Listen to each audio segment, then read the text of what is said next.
Makineyi temizlerken de 2-3 ayda bir böyle temizleyiciler kullanırız ve bunun makineyi temizlediğini düşünürüz.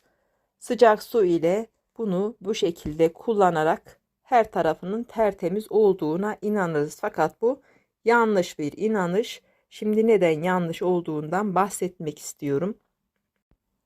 Parmağımla makinenin gizli bir kısmına şöyle dokundum ve çıkan pislikleri görüyorsunuz. Maalesef makine temizleyiciler bunları temizlemiyor. Sadece su püskürttüğü için makinenin kirlerini, pisliklerini temizlemiyor. Nasıl temizliyoruz?